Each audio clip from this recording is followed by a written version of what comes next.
Ljubljana, Radio Maribor in Radio Nova Gorica. Skoraj 500 000 vas je, ki ob 61 000 sprejemnikih vsak dan poslušate naše oddaje. Seznanjamo vas z napori in uspehi v socialistični izgradnji, razvedrimo vas z glasbo in vam posredujemo kulturne in umetniške vrednote. Ni čudno, da je produkcija fraz pri nas že davno presegla plan.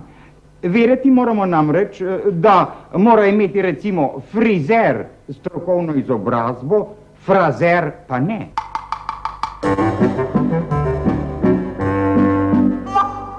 Takrat je bil sprejet tudi sklep, da ustanovimo svoje društvo novinarsko in da spregovorimo o teh problemih, ki so bili pa vse pomembni. To je predvsem izobraževanje, ki se smatra kot osnovna naloga novinarstva takrat, da se usposobimo za kvalitetno delo pri časopisih. Pri časopisu se delo za delom vrsti z veliko naglico.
Glede na pretok informacij, ki je, glede na število informacij, ki obstajajo, glede na to, katere vire informacij vse lahko spremljamo, je to eno najboljših obdobij za delo. Po drugi strani je pa tudi najbolj izzivalno, ker zbrati, v bistvu selekcionirati informacije, katere so res pomembne, katere ne, je pa tudi izjemno težka naloga. Pravzaprav zahteva veliko več znanja, veliko več razgledanosti, pa pravzaprav tudi nekih osebnih karakteristik novinarja. Novinarji nimamo talenta za vero v Boga. Mi bi radi bili dobri kristjani, ampak največ, kar zmoremo, je to, da smo slabi ateisti.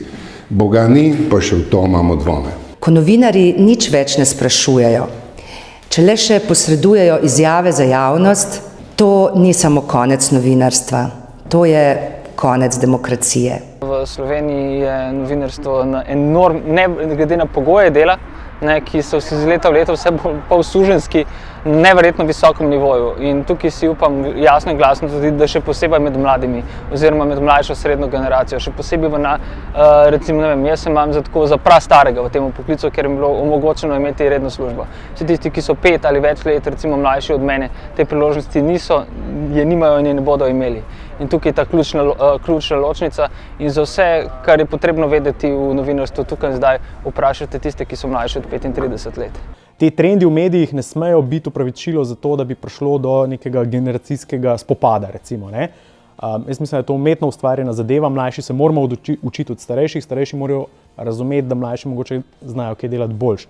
Tako da pogovarjanje tle je nujno, debata tle je nujna, sodelovanje tle je nujno. V tem kontekstu se mi zdi pa pomembno, da se vsak, še toliko bolj kot kdaj prej, da se vsak vpraša, kaj je res tisto, zaradi česar želim biti novinar.